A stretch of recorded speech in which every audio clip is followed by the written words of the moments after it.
Morning. I see my thumbs up, so I'm cleared to talk. Thank you guys so much for inviting me this morning. I'm really excited to be here. I always love coming to Capitol. I always love you guys' music. And so I'm really excited to begin by sharing with you a story this morning.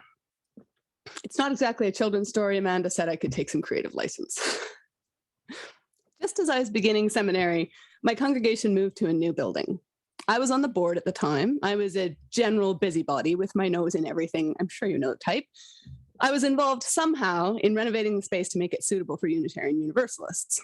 First and foremost, that meant removing the giant wooden cross from the front of the room. So if you're new, I need to clarify, it's not that UUs are against Christianity in any way. There are many Unitarian Universalists who are both Christians and UUs.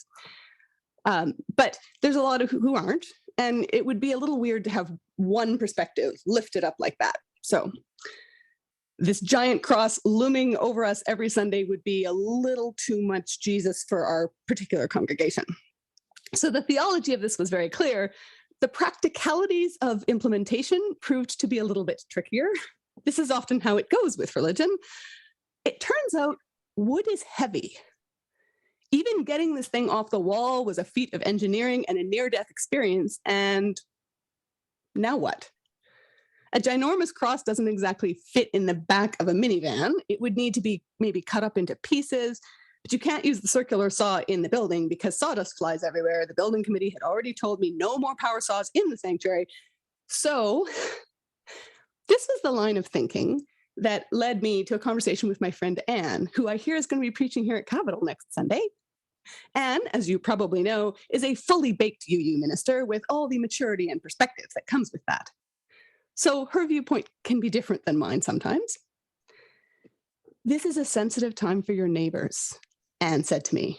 With the loss of the old church that shrank down until they couldn't afford their building, your new neighbors will be grieving. But there's also great potential for new connection here, for inviting people in. And Liz, the community's introduction to Unitarian Universalism cannot be you taking a power saw to their cross on the front lawn of the old church. Anne has always had a touchy-feely kind of perspective. Now, I'm not sure exactly how this cross was removed. For some reason, they didn't involve me. I think maybe someone had a workshop and they used it as reclaimed wood, which is a whole wonderful other metaphor we could unpack. But in any case, the cross was gone. Phew. But here's the thing. It had hung there for many years, many lovely sunny years under huge vaulted windows. Rays of light had fallen across the cross and the wall, and they had transformed what they had touched. And so over the years, the paint around the cross had grown distinctly lighter, and the paint behind the cross, not so much. And so now, immediately behind the pulpit was this clear, stenciled outline on the wall. We could have solved this by repainting, of course, but in order to do that, we would have had to agree on paint colors. And paint colors couldn't be chosen until the fabric for the new chairs that would replace the pews had been chosen. And the pews couldn't be removed until we talked about who we are and our ideas of authority and how we want to embody our identity.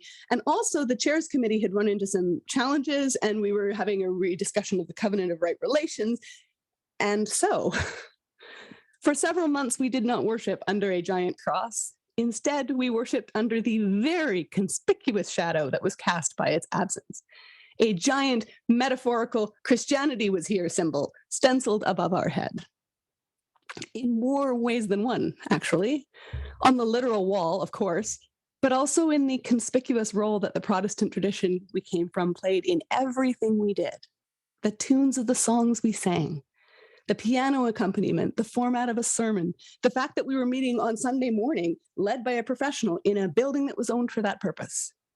We had expanded our theology, but we kept embodying it in the same ways that we'd done for centuries. To me, the shadow of the cross on that wall on Sunday mornings was a physical manifestation of a structure that was frozen in time. It said, we have decided to do things differently, but we're not quite doing it yet because the details are still stuck in committee.